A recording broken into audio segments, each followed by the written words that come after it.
ಬೆಂಗಳೂರಿನ ಕೆಆರ್ಪುರದಲ್ಲಿ ತ್ರಿವಳಿ ಕೊಲೆ ಪ್ರಕರಣಕ್ಕೆ ಸಂಬಂಧಪಟ್ಟಂತೆ ತಂದೆ ತಾಯಿ ತಂಗಿಯನ್ನ ಕೊಂದಿರುವಂತಹ ಆರೋಪಿ ಅರೆಸ್ಟ್ ಆಗಿದೆ. ಪಾಂಡಿಚೇರಿ ರೈಲ್ವೆ ನಿಲ್ದಾಣದಲ್ಲಿ ಶ್ವೇತಾಳ ಬಂಧನ ಆಗಿದೆ. ಕೆಆರ್ಪುರ ಪೊಲೀಸರಿಂದ ಹಂತಕಿಯ ಅಂಧರಾಗಿದೆ. ತಲೆಮರೆಸಿಕೊಂಡಿರುವಂತಹ ಪ್ರಿಯಕರನಿಗಾಗಿ ಹುಡುಕಾಟ ಈಗ. ಕೇತನ್ಗಾಗಿ ಶೋಧ ಮುಂದುವರಿತಾ ಇದೆ.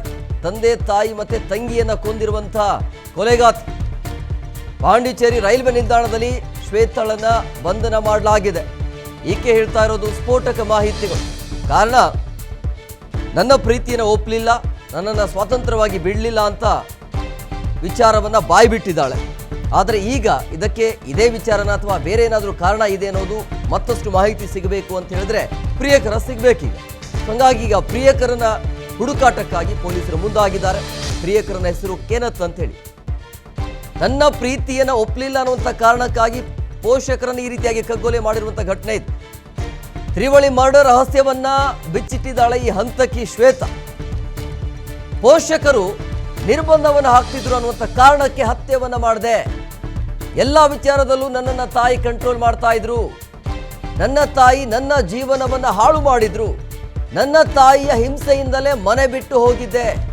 ಏನ್ ಮಾಡಿದ್ರು ತಪ್ಪು, ಎಲ್ಲಿಗೆ ಹೋದ್ರು ತಪ್ಪು ಅಂತ ಹೇಳ್ತಾ ಇದ್ರು. ಯಾರ ಜೊತೆಗೂ ಮಾತನಾಡೋದು ನನಗೆ ಬಿಡ್ತಿರ್ಲಿಲ್ಲ. ನನ್ನ ತಾಯಿ ನನ್ನ ಜೀವನದ ಖುಷಿಯನ್ನು ಕಿತ್ಕೊಂಡಿದ್ರು ಅಂತ ಬಂಧನ ಆದ ಬಳಿಕ ಕೊಲೆಯ ರಹಸ್ಯವನ್ನ ಬಿಚ್ಚಿಟ್ಟಿರುವಂತಹ ಕೊಲೆಯ ಆರೋಪಿ ಶ್ವೇತಾಳ ಹೇಳಿಕೆ ಇದು. ಸ್ವತಂತ್ರವಾಗಿ ನನ್ನ ಬಿಡ್ತಿರ್ಲಿಲ್ಲ, ಯಾರ ಜೊತೆಯೂ ಕೂಡ ನಾನು ಮಾತನಾಡ್ತಿರ್ಲಿಲ್ಲ, ಮಾತನಾಡೋಕ್ಕೆ ಅವರಿಗೆ ಅವಕಾಶ ಕೊಡ್ತಿರ್ಲಿಲ್ಲ ಅವರು ಅಂತ. ಮಾತನಾಡೋದು ಕೂಡ ತಪ್ಪಾಗ್ತಿತ್ತು, ಮನೆಯಿಂದ ಹೊರಗಡೆ ಹೋಗೋದು ಕೂಡ ತಪ್ಪು ಅಂತ ಭಾವಿಸ್ತಾ ಇದ್ರು. ಹಾಗಾಗಿ ನನಗೆ ತಲೆ ಔಟ್ ಆಗಿತ್ತು, ತಲೆ ಕೆಟ್ಟು ಹೋಗಿ ನಾನು ಕೊಲೆ ಮಾಡಿದೆ ಅಂತ ಈಕೆ ಹೇಳ್ತಾ ಇರುವಂಥ ಹೇಳಿಕೆ ಇದು. ಯಾರ ಜೊತೆಗೂ ಕೂಡ ಮಾತನಾಡಬಾರ್ದಾಗಿತ್ತು, ಹಾಗಾಗಿ ನನಗೆ ಫ್ರೀ ಬಿಡಲಿಲ್ಲ ಅಂತ ಆಕೆಯ ಹೇಳಿಕೆ. ಸೊ ಹಂಗಾಗಿ ನಾನು ಮನೆ ಬಿಟ್ಟು ಹೋದೆ. ಮನೆ ಬಿಟ್ಟು ಹೋದರೂ ಕೂಡ ನನ್ನ ಹಿಂದೆ ನನ್ನ ಪೋಷಕರು ಬಂದರು. ಹಾಗಾಗಿ ಆ ಹಿಂಸೆಯನ್ನು ತಾಳಲಾರದೆ, ಅವರ ಟಾರ್ಚರನ್ನು ತಾಳಲಾರದೆ ಅಂತಿಮವಾಗಿ ತೆಗೆದುಕೊಂಡಿರುವಂಥ ನಿರ್ಧಾರ ಅವರನ್ನು ಸಾಯಿಸೋದು. ತಂದೆ ತಾಯಿ ಮತ್ತೆ ತಂಗಿಯನ್ನು ಭೀಕರವಾಗಿ ಕೊಲೆ ಮಾಡಿರುವಂಥ ಶ್ವೇತಾಳ ಹೇಳಿಕೆ ಇದು.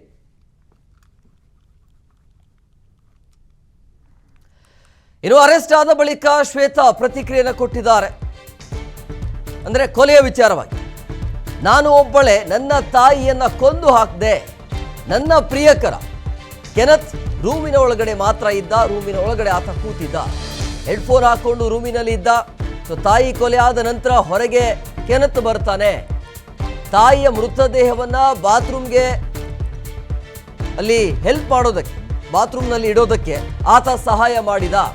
ಶೌಚಾಲಯದ ಒಳಗೆ ಎಳೆದು ತರಲು ಸಹಾಯ ಮಾಡ್ದ. ಸೊ ಮನೆ ತುಂಬ ರಕ್ತ ಇರುವಂಥ ಹಿನ್ನೆಲೆಯಲ್ಲಿ ಅದನ್ನ ಕ್ಲೀನ್ ಮಾಡೋದಕ್ಕೆ ಆತನ ಕಡೆಯಿಂದ ನನಗೆ ಸಹಾಯ ಸಿಕ್ತು, ಸಹಕಾರ ಕೊಟ್ಟ. ತಾಯಿ ಕೊಲೆ ಆದ ಬಳಿಕ ತಂದೆ ಮತ್ತೆ ತಂಗಿಗೂ ಕೂಡ ನಾನು ಇರಿದಿದ್ದೇನೆ ಅಂತ ಶ್ವೇತಾ ಹೇಳಿದಾಳೆ. ಎಂಥ ಕೋಪ, ಈ ಪರಿಕೋಪ ಇರೋದು, ಅಥವಾ ಕೋಪ ಅನ್ನೋದಕ್ಕಿಂತ ಆಕೆಯ ಮನಸ್ಥಿತಿ ಯಾವ ರೀತಿಯಾಗಿತ್ತು ಅನ್ನೋದು. ತಾಯಿಯನ್ನು ಕೊಂದು ಹಾಕಿ ನಂತರ ತಂದೆ ಮತ್ತೆ ತಂಗಿಗೂ ಕೂಡ ಈಕೆ ಕೊಲೆ ಮಾಡ್ತಾಳೆ ಅಂತ ಹೇಳಿದ್ರೆ ಆಕೆಯ ಮನಸ್ಥಿತಿ ಯಾವ ರೀತಿಯಾಗಿತ್ತು ಅಂತ. ಯಾವ ಧೈರ್ಯದ ಮೇಲೆ ಇದೆಲ್ಲ ಆಗತ್ತೆ? ಕೊಂದು ಆರಾಮಾಗಿರ್ಬೋದು ಪ್ರಿಯಕರನ ಜೊತೆ ಅನ್ನೋದು ಆ ರೀತಿಯ ಮನಸ್ಥಿತಿ ಇತ್ತ ಹೇಗೆ ಅಂತ. ಆರಂಭದಲ್ಲಿ ತಾಯಿಯನ್ನು ಕೊಂದಾದ ನಂತರ ತಂದೆಗೂ ಕೂಡ ಈಕೆ ಕೊಲ್ಲೋದಕ್ಕೆ ಪ್ರಯತ್ನ, ಕೊಲ್ತಾಳೆ. ತದನಂತರ ತಂಗಿಯನ್ನು ಕೂಡ ಕೊಂದಾಕ್ತಾಳೆ. ಆದರೆ ಇದರಲ್ಲಿ ಪ್ರಿಯಕರನ ಕೈವಾಡ ಇಲ್ಲ ಅಂತ ಆಕೆ ಹೇಳ್ತಾ ಇರೋದು. ಬಟ್ ಈಕೆಯ ತಂದೆ ಹೇಳ್ತಾ ಇರೋದು ಈಕೆಯ ಪ್ರಿಯಕರ ಕೂಡ ಕೊಲೆ ಮಾಡಿದ್ದಾನೆ, ಚಾಕು ಇರಿತ ಆಗಿದೆ ಪ್ರಿಯಕರನ ಕಡೆಯಿಂದನೂ ಕೂಡ ಅಂತ ತಂದೆ ಹೇಳಿದ್ದಾನೆ. ಸೊ ಹಂಗಾಗಿ ಈಗ ಪ್ರಿಯಕರನ ಹುಡುಕಾಟ ಮುಂದುವರಿತಾ ಇದೆ. ಸೊ ತಂದೆ ಸೋಮಸುಂದರ್ ಈ ರೀತಿಯಾಗಿ ಹೇಳಿಕೆಯನ್ನು ಕೊಟ್ಟಿರೋದು ಕೇವಲ ನನ್ನ ಮಗಳಿಂದ ಅಷ್ಟೇ ಅಲ್ಲ, ಪ್ರಿಯಕರನಿಂದಲೂ ಕೂಡ ಈ ರೀತಿ ಆಗಿದೆ. ಸೊ ಹಂಗಾಗಿ ಈ ಆರೋಪಿ ಕೆನತ್ ಸಿಕ್ಕಾದ ಬಳಿಕ ಮತ್ತಷ್ಟು ಮಾಹಿತಿ ಸಿಗುವ ಸಾಧ್ಯತೆ ಇರುತ್ತೆ. ಬಟ್ ಈಗ ಬರ್ತಾ ಇರುವಂಥ ಮಾಹಿತಿ, ಆಕೆ ಕೊಡ್ತಾ ಇರುವಂಥ ಹೇಳಿಕೆ, ಮೊದಲ ಹೇಳಿಕೆ ಪ್ರಾಥಮಿಕ ಹೇಳಿಕೆಯಲ್ಲಿ ಬರ್ತಾ ಇರೋದು ನಾನೇ ಕೊಂದಿದ್ದು, 3 ಜನರು ನಾನೇ ಕೊಂದಿದ್ದು, ಇದರಲ್ಲಿ ಪ್ರಿಯಕರನ ಪಾತ್ರ ಇಲ್ಲ. ಆದರೆ ಆ ಹೆಣವನ್ನು ಸಾಗಿಸೋದಕ್ಕೆ ಆತನ ಕಡೆಯಿಂದ ಸಹಾಯ ಇತ್ತು ಅಂತ ಆಕೆ ಹೇಳ್ತಾ ಇರೋದು. ಬಟ್ ಈಗ ಪ್ರಿಯಕರ ಕೆನೆತ್ ನಾಪತ್ತೆ ಆಗಿದ್ದಾನೆ. ಸೊ ಆತನ ಹುಡುಕಾಟ ಈಗ ಮುಂದುವರಿತಾ ಇದೆ. ಒಂದು ಪ್ರೀತಿಗಾಗಿ ಈ ರೀತಿ ಇಡೀ ಕುಟುಂಬವನ್ನೇ ಕಗ್ಗೊಲೆ ಮಾಡಿರುವಂಥ ಹೆಣ್ಮಗಳು ಈಕೆ. ಸೊ ಈಕೆಗೆ ಏನು ಹೇಳಬೇಕು ಅಂತೇಳಿ, ಆತ ಇಲ್ಲಾಂದರೆ ಇನ್ನೊಬ್ಬ ಸಿಗಬಹುದು, ಅಥವಾ ಪೋಷಕರೇ ಚೆನ್ನಾಗಿರುವಂಥ ಸಂಬಂಧವನ್ನು ಹುಡುಕಬಹುದಾಗಿತ್ತು. ಬಟ್ ಈಗ ಈ ರೀತಿ ಕೊಂದಾದ ನಂತರ ನಿಮಗೇನು ಸಿಕ್ತು? ಜೈಲಿಗೆ ಹೋಗಬೇಕಾಯಿತು. ಆತನು ಕೂಡ ಈಗ ಜೈಲು ಸೇರಬೇಕಾಗತ್ತೆ. ಬಟ್ ಪ್ರೀತಿಯಿಂದ ಬೆಳೆಸಿರುವಂಥ ತಂದೆ ತಾಯಿಯ ಕಗ್ಗೋಲೆ ಮಕ್ಕಳಿಂದಲೇ ಆಗತ್ತಲ್ಲ, ಇದು ನಿಜವಾಗ್ಲೂ ಕೂಡ ಇಂಥ ಘಟನೆ ಯಾರ ಜೀವನದಲ್ಲೂ ಕೂಡ ಆಗಬಾರ್ದು. ಬಟ್ ಈಕೆ ಮಾಡಿರುವಂಥ ಎಡವಟ್ಟುಗಳು, ಪ್ರೀತಿಯನ್ನು ಒಪ್ಪಲಿಲ್ಲ ಅನ್ನುವಂಥ ಕಾರಣಕ್ಕಾಗಿ, ಗೊತ್ತಿಲ್ಲ ಪ್ರೀತಿ ಅಷ್ಟೊಂದು ಸುಂದರವಾಗಿರುತ್ತೋ ಏನೋ ಗೊತ್ತಿಲ್ಲ, ಒಟ್ಟಿನಲ್ಲಿ ಪ್ರೀತಿಗೋಸ್ಕರ ಏನು ಮಾಡೋಕ್ಕೂ ರೆಡಿ ಇರ್ತಾರಂತ ಹೇಳ್ತಾರಲ್ಲ, ಪ್ರೀತಿಗೋಸ್ಕರ ತಂದೆ ತಾಯಿಯನ್ನೇ ಸಾಯಿಸಿಬಿಟ್ಲಿಕ್ಕೆ. ಸೊ ಹಂಗಾಗಿ ಈಕೆಯನ್ನು ಈಗ ಅರೆಸ್ಟ್ ಮಾಡಲಾಗಿದೆ. ಈಕೆ ಸಿಕ್ಕಾಕಿಕೊಂಡಿದ್ದಾಳೆ. ಪಾಂಡಿಚೇರಿ ರೈಲ್ವೆ ನಿಲ್ದಾಣದಲ್ಲಿ ಶ್ವೇತಾಳ ಬಂಧನ ಆಗಿದೆ. ನೋಡಿ, ಕೊಂದಾದ ನಂತರ ಈಕೆ ಎಸ್ಕೇಪ್ ಆಗಿದ್ಲು. ಪ್ರಿಯಕರ ಎಲ್ಲಿದ್ದಾನೋ ಗೊತ್ತಿಲ್ಲ, ಬಟ್ ಆತ ಸಿಗ್ತಾನೆ, ಎಲ್ಲೂ ಹೋಗಲ್ಲ. ಈಕೆ ಪಾಂಡಿಚೇರಿ ರೈಲ್ವೆ ನಿಲ್ದಾಣದಲ್ಲಿ ಶ್ವೇತಾ ಸಿಕ್ಕಾಕಿರುವಂಥ ಹಿನ್ನೆಲೆಯಲ್ಲಿ ಈಕೆಯನ್ನು ಕರ್ಕೊಂಡು ಬಂದು ಅರೆಸ್ಟ್ ಮಾಡಾದ ನಂತರ ಮೊದಲ ಮಾಹಿತಿ, ಪ್ರಾಥಮಿಕ ವರದಿಯಲ್ಲಿ ಬರ್ತಾ ಇರುವಂಥ ಮಾಹಿತಿ, ಕೊಂದಿದ್ದು ನಾನೇ, ಮೂರನ್ನು ನಾನೇ ಕೊಂದಿದ್ದು, ತಂಗಿಯನ್ನು, ತಾಯಿಯನ್ನು ಮತ್ತು ತಂದೆಯನ್ನು. ಯಾಕೆ ಅಂತ ಹೇಳಿದ್ರೆ ಸ್ವತಂತ್ರವಾಗಿ ನನ್ನನ್ನು ಬಿಡ್ತಿರ್ಲಿಲ್ಲ ಅಂತ. ಯಾವ ರೀತಿಯಾಗಿ ಸ್ವತಂತ್ರವಾಗಿ ಗೊತ್ತಿಲ್ಲ. ಸೊ ಹಂಗಾಗಿ ತಲೆಮರೆಸಿಕೊಂಡಿರುವಂಥ ಈಗ ಪ್ರಿಯಕರನಿಗಾಗಿ, ಕೇತನ್ಗಾಗಿ ಶೋಧ ಕಾರ್ಯ ಮುಂದುವರಿತಾ ಇದೆ. ಆತನ ಅರೆಸ್ಟ್ ಆದ ಬಳಿಕ ಪ್ರೀತಿಯನ್ನು ಒಪ್ಪಲಿಲ್ಲ ಅನ್ನುವಂಥ ಕಾರಣಕ್ಕ, ಅಥವಾ ಅವರ ಆಸ್ತಿ ನಮಗೆ ಸಿಗಬೇಕು ಅನ್ನೋದಿತ್ತ, ಅಥವಾ ಬೇರೆ ಏನಾದರೂ ಪ್ಲಾನ್ ಇತ್ತ, ಯಾವ ಕಾರಣಕ್ಕಾಗಿ ಈ ರೀತಿಯಾಗಿ ತಂದೆ ತಾಯಿಯನ್ನು ಕೊಲೆ ಮಾಡಿದ್ರು ಅನ್ನೋದು ಮತ್ತಷ್ಟು ಮಾಹಿತಿ ಸಿಗಬೇಕು. ಈಕೆ ಹೇಳ್ತಾ ಇರೋದು ಮೇಲ್ನೋಟಕ್ಕೆ ಓಕೆ ಆದರೂ ಕೂಡ, ಬಟ್ ಮತ್ತಷ್ಟು ಮಾಹಿತಿಯನ್ನು ಕೆದಗಬೇಕಾಗತ್ತೆ. ಆರಂಭದಲ್ಲಿ ಹಿಂಗೆ ಹೇಳ್ತಾರೆ, ಯಾವ ಕಾರಣಕ್ಕಾಗಿ ಪ್ರೀತಿ ಒಪ್ಪಲೇನು ಅನ್ನೋದು. ಪ್ರೀತಿಯ ವಿಚಾರ ಬಿಟ್ಟು ಬೇರೆ ಏನಾದರೂ ಇತ್ತ, ಅಥವಾ ಬೇರೆ ಕಡೆ ಏನಾದರೂ ಎಂಗೇಜ್ಮೆಂಟ್ ಮಾಡೋದಕ್ಕೆ ತಯಾರಿ ಇತ್ತ, ಅಥವಾ ಬೇರೆ ಕಡೆ ಮದುವೆ ಮಾಡಬೇಕು ಅನ್ನೋಂಥ ಪ್ಲಾನ್ ಇತ್ತ, ಅಥವಾ ಆ ಕೋಪದಿಂದ ಏನಾದರೂ ಈ ರೀತಿಯಾಗಿ ನಿರ್ಧಾರವನ್ನು ತೆಗೆದುಕೊಂಡಿದ್ರ ಅನ್ನೋದು.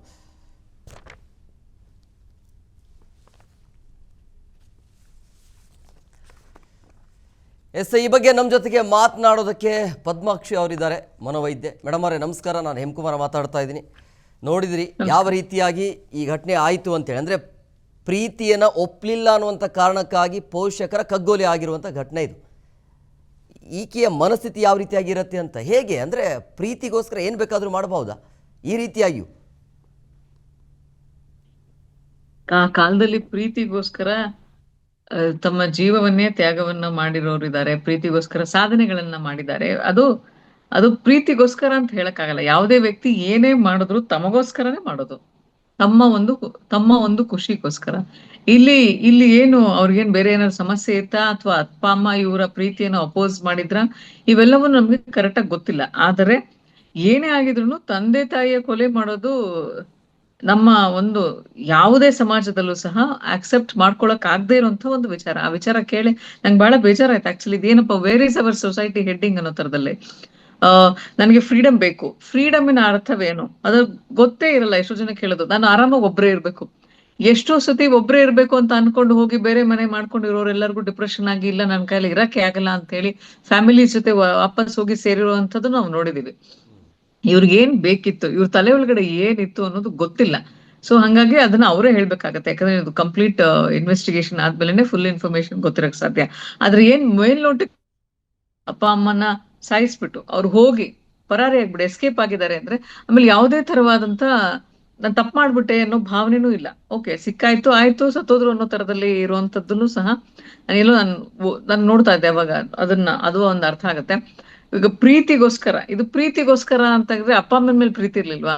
ಅದೊಂದು ಕ್ವಶನ್ ನಾನು ಕೇಳೋದು. ಅವ್ರ ಮೇಲೆ ಏನ್ ಪ್ರೀತಿ, ಅವ್ರೇನು ಪ್ರೀತಿ ಮಾಡೇ ಇರ್ಲಿಲ್ವಾ? ಇಷ್ಟು ವರ್ಷ ಸಾಕಿ ಸಲಹಿದವರು ಒಂದ್ ಮಾತು ಹೇಳಂಗೆ ಇಲ್ವಾ? ಡಿಸಿಪ್ಲಿನ್ ಬಗ್ಗೆ ಹೇಳಂಗೆ ಇಲ್ವಾ? ಸರಿಯಾಗಿ ಇರ್ಬೇಕು ಅಂತ ಹೇಳಂಗೆ ಇಲ್ವಾ? ಅಂದ್ರೆ ಕಂಪ್ಲೀಟ್ ಫ್ರೀಡಮ್. ಅದ್ ಇನ್ನೊಂದು ನೋಡ್ಬೇಕಾಗತ್ತೆ, ಇವ್ರ ಪೇರೆಂಟ್ಸ್ ಯಾವ ರೀತಿ ಇವ್ರಿಗೆ ಹಿಂಸೆ ಕೊಟ್ಟಿರ್ಬೋದು ಅಂತ. ನಿಜವಾಗ್ಲೂ ಕೊಟ್ಟಿದಾರ ಇಲ್ವೋ ಗೊತ್ತಿಲ್ಲ. ಆದ್ರೆ ನಾವು ಅದ ಅರ್ಥ ಆದ್ರೆ ಅವ್ರು ಚೆನ್ನಾಗೇ ನೋಡ್ಕೊಂಡಿದ್ರು, ಆದ್ರೂ ಇವ್ರು ಈ ತರ ಮಾಡಿದ್ದಾರೆ ಅಂತ ಹೇಳಿದ್ರೆ ವ್ಯಕ್ತಿತ್ವದಲ್ಲಿ ದೋಷಗಳು, ಪರ್ಸನಾಲಿಟಿ ಡಿಸಾರ್ಡರ್ಸ್, ಪರ್ಸನಾಲಿಟಿ ಇಶ್ಯೂಸ್ ಅಂತ ಇರುತ್ತೆ. ಅಂತ ವ್ಯಕ್ತಿಗಳೇ ಹಿಂಗೆ ಮಾಡ್ಲಿಕ್ಕೆ ಸಾಧ್ಯ. ಅವ್ರು ಯಾರದೇ ಭಾವನೆ ಮೇಲೂ ಸಹ ಯಾರದೇ ಭಾವನೆಗಳಿಗೂ ಬೆಲೆ ಕೊಡಲ್ಲ. ಅವ್ರಿಗೆ ಅವರ ಒಂದು ಆಲೋಚನೆ ಸರಿ, ಅವ್ರು ಯೋಚನೆ ಮಾಡೋದೇ ಕರೆಕ್ಟ್. ಇನ್ಯಾರಾದ್ರೂ ಅವ್ರಿಗೆ ಆಟ ಬಂದ್ರೆ, ಹೇಳೋಕೆ ಬಂದ್ರೆ ಅವ್ರಿಗೇನು ಬಯಕ್ಕೂ ರೆಡಿ ಇರ್ತಾರೆ, ಒಡೆಯಕ್ಕೂ ರೆಡಿ ಇರ್ತಾರೆ, ವೈಲೆಂಟ್ ಬಿಹೇವಿಯರ್ಸ್ಗೂ ರೆಡಿ ಇರ್ತಾರೆ. ಈ ತರದ ಸಮಸ್ಯೆಗಳನ್ನು ಸಹ ಇರೋ ವ್ಯಕ್ತಿಗಳು ಹಿಂದೆ ಮುಂದೆ ಯೋಚನೆ ಮಾಡಲ್ಲ, ಪೂರ್ವ ಪರ ವಿಚಾರನೂ ಮಾಡಲ್ಲ, ಕಾನ್ಸಿಕ್ವೆನ್ಸಸ್ ಬಗ್ಗೆ ಯೋಚನೆ ಮಾಡಲ್ಲ. ಆಮೇಲೆ ಆದಾಗ ನೋಡ್ಕೊಳ್ಳೋಣ. ಅದಾದ ನಂತರ ಇವ್ರು ಪ್ಲಾನ್ ಮಾಡಿ ಕೊಲೆ ಮಾಡಿದಾರೋ ಅಥವಾ ಇನ್ಸ್ಟೆಂಟ್ ಆಗಿ ಆಗ್ಬಿಡಿದ್ಯೋ ಏನು ಗೊತ್ತಿಲ್ಲ. ಬಟ್ ಗಿಲ್ಟ್ ಇರಲ್ಲ. ಆಯ್ತು ಸರ್ ಈಗ ಏನ್ ಮಾಡಕಾತೆ ಅನ್ನೋ ತರದಲ್ಲಿ ಆಟಿಟ್ಯೂಡ್ ಇರುತ್ತೆ. ಇದು ಎಲ್ಲವೂ ಅವರ ಒಂದು ಮನಸ್ಥಿತಿ ಸರಿಯಾಗಿ ಇಲ್ಲದೆ ಇದ್ದಾಗಲೇ ಹಿಂಗಾಗ್ಲಿಕ್ಕೆ ಸಾಧ್ಯ. ಮೇಡಮ್ ವ್ಯಕ್ತಿತ್ವದಲ್ಲಿ ಈಗ ದೋಷಗಳಿದ್ದಾಗಲೇ. ಮನಸ್ಥಿತಿ ಅನ್ನೋದಕ್ಕಿಂತ ಆ ಧೈರ್ಯ ಎಲ್ಲಿಂದ ಬರುತ್ತೆ ಅಂತೇಳಿ, ಒಂದಲ್ಲ ಎರಡಲ್ಲ 3 ಜನ ಒಮ್ಮೆಲೆ ಭೀಕರವಾಗಿ ಕೊಲೆ ಆಗಿರುವಂಥ, ಅದು ತಂದೆ ತಾಯಿ ತಂಗಿಯನ್ನು ಕೊಲೆ ಮಾಡಿರೋದು. ಮನಸ್ಥಿತಿ ಅನ್ನೋದಕ್ಕಿಂತ ಆ ಧೈರ್ಯ ಎಲ್ಲಿಂದ ಬರುತ್ತೆ ಇವರಿಗೆ? ಸರ್ ಇದು ಧೈರ್ಯ ಅಂತಲ್ಲ, ಸರಿಯಾಗಿರೋ ಕೆಲಸ ಮಾಡಕ್ಕೆ ಧೈರ್ಯ ಬೇಕು. ಇದೊಂಥರ ಬಂಡತನ. ಇದು ಇಟ್ಸ್ ಓಕೆ. ಯಾವುದೇ ಆಲೋಚನೆ ಮಾಡಿಲ್ಲ, ಸರಿ ತಪ್ಪುಗಳ ಆಲೋಚನೆ ಇಲ್ಲ. ಇವ್ರು ನನ್ನ ಕೆಲ್ಸಕ್ಕೆ ಅಡ್ಡ ಬಂದ್ರು, ನಾನು ಹಾವು I will take care of them. ನಾನು ಅವ್ರನ್ನ ಹೆಂಗೆ ನನ್ನ ಒಂದು ಡಿಸಿಷನ್ಗೆ ಅಡ್ಡ ಬರ್ದೇ ಇರಂಗ್ ಏನ್ ಮಾಡ್ಬೇಕು ಅಷ್ಟೇ ಇವ್ರ ಆಲೋಚನೆಗಳು, ಅದನ್ನಷ್ಟೇ ನೋಡ್ತಿರ್ತಾರೆ. ಸಮಾಜದಲ್ಲಿ ಸರಿಯಾದ ಕೆಲಸಗಳನ್ನ ಮಾಡ್ಬೇಕು ಅಂದ್ರೆ ಸರಿಯಾಗಿ ಧೈರ್ಯ ಬೇಕು. ಈ ತರದಕ್ಕೆಲ್ಲ ರಿಯಾಲಿಟಿ ಇರಲ್ಲ, ಆಮೇಲೆ ಸರಿಯಾಗಿ ಆಲೋಚನೆ ಇರಲ್ಲ, ಅಂಥವ್ರೆ ಹಿಂಗೆ ಮಾಡಕ್ಕೆ ಸಾಧ್ಯ. ಮತ್ತು ಈ ಘಟನೆಯಿಂದ ಪೋಷಕರು ಏನು ಎಚ್ಚೆತ್ಕೊಳ್ಬೇಕಾಗತ್ತೆ? ಈ ಘಟನೆ ನೋಡಾದ್ಮೇಲೆ ಪೋಷಕರು ಸಹಜವಾಗಿ ಆತಂಕದಲ್ಲಿದ್ದಾರೆ. ತಾವು ಬೆಳೆಸಿರುವಂಥ ಮಕ್ಕಳು ತಮ್ಮ ಕೈಯಲ್ಲಿ ಇಲ್ಲ ಅಂದಾಗ ಏನು ಮಾಡಬೇಕು ಪೋಷಕರು? ಅಂದರೆ ಯಾವ ರೀತಿಯಾಗಿ ಮಕ್ಕಳು ಹೇಳ್ದಂಗೆ ಕೇಳ್ಕೊಂಡಿರ್ಬೇಕಾ, ಅಥವಾ ಏನು ಪ್ರೀತಿ ಮಾಡಲಿ ಏನು ಬೇಕಾದರೂ ಮಾಡಲಿ ಅನ್ನೋ ಥರನೇ ಇರಬೇಕಾ, ಹೇಗೆ ಅಂತ? ಸರ್ ಏನ್ ಇವ್ರು ಇದೊಂದು ಇನ್ಸಿಡೆಂಟ್ಸ್ ನೋಡ್ಬಿಡಿದ ತಕ್ಷಣ ನಾವು ಎಲ್ಲಾ ಪೇರೆಂಟಿಂಗ್ನು ಬ್ಲೇಮ್ ಮಾಡಕ್ ಸಾಧ್ಯ ಇಲ್ಲ. ಒಂದು ಪೇರೆಂಟ್ ಅಂದ್ಮೇಲೆ ಮಕ್ಕಳಿಗೆ ಪ್ರೊವೈಡ್ ಮಾಡೋದು, ಅವ್ರಿಗೆ ಸೆಕ್ಯೂರಿಟಿ ಕೊಡೋದು, ಊಟ ಕೊಡ್ಸೋದು, ಊಟ ಹಾಕೋದು, ಅವ್ರಿಗೆ ಬೇಕಾಗಿರುವಂತ ಒಂದು ಶಾಲೆಯಲ್ಲಿ ಎಜುಕೇಶನ್ ಕೊಡ್ಸೋದು, ಇವೆಲ್ಲವೂ ಬೇಕಾಗತ್ತೆ. ಆದ್ರೆ ಯಾರೋ ಒಂದೋ ಎರಡೋ ಎಕ್ಸಾಂಪಲ್ ಇಂದ ಇಡೀ ಕಂಪ್ಲೀಟ್ ಪೇರೆಂಟ್ ಸಮುದಾಯವನ್ನ ನಾವು ಬ್ಲೇಮ್ ಮಾಡಕ್ಕೆ ಸಾಧ್ಯ ಇಲ್ಲ. ಅದಾದ್ಮೇಲೆ ಇನ್ನು ತುಂಬಾ ಹಿಂಸಾತ್ಮಕವಾದಂತ ಪೇರೆಂಟಿಂಗ್ ಮಾಡೋರು ಕೆಲವಿರ್ತಾರೆ. ಟಾಕ್ಸಿಕ್ ಪೇರೆಂಟಿಂಗ್ ಅಂತ ಹೇಳಿ, ನೀನ್ ಹಿಂಗೆ ಮಾಡ್ಬೇಕು, ನೀನ್ 95ನೇ ತೆಗಿಬೇಕು, ನೀನ್ ಯಾರನ್ನು ಮಾತಾಡ್ಸ್ಲಿಕ್ಬಾರ್ದು, ನೀನ್ ಮನೇಲೇ ಇರ್ಬೇಕು, ಈ ರೀತಿಯಾದಂತ ತುಂಬಾ ಹಿಂಸಾತ್ಮಕವಾದಂತ ಪೇರೆಂಟಿಂಗ್ ಮಾಡೋರು ತುಂಬಾನೇ ಕಡಿಮೆ. ಆ ನಂಬರ್ಸ್ ತುಂಬಾ ಕಡಿಮೆ ಇದೆ. ಅಂತವ್ರೇನೋ ಪ್ರಾಬಬಲಿ ನಿಮ್ಮ ಮಕ್ಕಳನ್ನ ಪ್ರೀತಿಯಿಂದ ಬೆಳೆಸಿ, ಸಮಾಜದ ಎಲ್ಲಾ ಪೇರೆಂಟ್ಸು ಸಹ ತಮ್ಮ ಮಕ್ಕಳನ್ನ ಪ್ರೀತಿಯಿಂದ ಬೆಳೆಸ್ತಾ ಇರ್ತಾರೆ, ಸೆಕ್ಯೂರಿಟಿಯನ್ನ ಕೊಡ್ತಾ ಇರ್ತಾರೆ. ತುಂಬಾ ಹಿಂಸಾತ್ಮಕವಾಗಿ ನೋಡ್ಕೊಳ್ಳೋದು ಬೇಡ. ಅವರ ಒಂದು ಕೆಪಾಸಿಟಿನ ಅರ್ಥ ಮಾಡ್ಕೊಳ್ಳಿ. ಅವ್ರನ್ನ ಕಂಪ್ಯಾರಿಸನ್ ಮಾಡೋದನ್ನ ನಿಲ್ಸಿ, ನೋಡು ಅವ್ರ ಮನೆ ನೋಡು, ಅವ್ರ ಎದುರುಗಡೆ ಮನೆ ಮಗು ನೋಡು, ಅವ್ರು ಎಷ್ಟು ಚೆನ್ನಾಗಿದ್ದಾರೆ, ಅಷ್ಟು ಚೆನ್ನಾಗಿ ಓದ್ತಾರೆ, ನೀನ್ ಹಿಂಗ್ ಮಾಡೋದೇ ಇಲ್ಲ, ನಿನ್ ಯೂಸ್ಲೆಸ್ಸು, ನಿನ್ನಿಂದ ಉಪಯೋಗ ಇಲ್ಲ. ಕೆಲವರೆಲ್ಲ ಹೇಳ್ತಾರೆ, ನಿನ್ನಂತ ಪ್ರಾರಬ್ಧ, ನೀನು ಯೂಸ್ಲೆಸ್ಸು, ನಿನ್ ಹುಟ್ಟಿದ್ಮೇಲೆ ನನ್ನ ಜೀವನ ಹಿಂಗಾಗೋಯ್ತು, ನನಗೆ ಸ್ಟ್ರೆಸ್ ಆಗೋಯ್ತು, ಈ ತರ ಎಲ್ಲ ನಿಮ್ ಮಕ್ಕಳಿಗೆ ಹೇಳ್ಬೇಡಿ.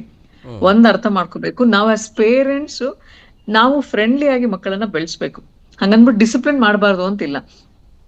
ಅವ್ರಿಗೆ ಡಿಸಿಪ್ಲಿನ್ ಅನ್ನು ಕಲಿಸೋದು ಸಹ ವೆರಿ ಇಂಪಾರ್ಟೆಂಟ್ ಆಗುತ್ತೆ. ನಿಮ್ಮ ಮನೆಯ ಮಕ್ಕಳನ್ನ ಸರಿಯಾಗಿ ಕೆಲಸಗಳನ್ನ ಮಾಡೋದನ್ನ ಕಲಿಸ್ಬೇಕು. ಸರಿ ತಪ್ಪುಗಳನ್ನ ಕಲಿಸೋದು ವೆರಿ ಇಂಪಾರ್ಟೆಂಟ್ ಆಗುತ್ತೆ. ಆಟ ಆಡಕ್ಕೆ ಬಿಡಿ. ಇದೆಲ್ಲ ಸಮಸ್ಯೆಗಳು ಶುರುವಾಗಿದೆ ಅಲ್ಲಿ. ಸೋಲು ಗೆಲುವುಗಳು ಎಲ್ಲ ನಾವು ನೋಡ್ಲೇ ಇಲ್ಲ. ಎಲ್ಲರೂ ನೀನ್ ಗೆಲ್ಲೇಬೇಕು, ನೀನೇ ಬೆಸ್ಟ್. ಒಂದೊಂದೇ ಮಗು ಇರ್ತಾರೆ, ಬರೀ ಇದೇ ತರ ಹೇಳ್ಕೊಟ್ಟು ಸೋಲು ಗೆಲುವು ಅರ್ಥನೇ ಆಗ್ಲಿಲ್ಲ, ಎಮೋಷನ್ಸ್ ನ ಅವ್ರು ಕೇರೆ ಮಾಡ್ಲಿಲ್ಲ. ಸೊ ಸರಿಯಾದ ಪೇರೆಂಟಿಂಗ್ ಮಾಡೋದು ವೆರಿ ಇಂಪಾರ್ಟೆಂಟ್ ಆಗುತ್ತೆ. ಸರಿಯಾದ ಪೇರೆಂಟಿಂಗ್ ಅಲ್ಲಿ ಅಂಡರ್ಸ್ಟ್ಯಾಂಡಿಂಗ್ ವೆರಿ ಇಂಪಾರ್ಟೆಂಟ್. ಅವ್ರನ್ನ ಅರ್ಥ ಮಾಡ್ಕೊಳ್ಳಿ, ಅವ್ರ ಜೊತೆ ಫ್ರೆಂಡ್ಲಿ ಆಗಿರಿ. Conversations, communications very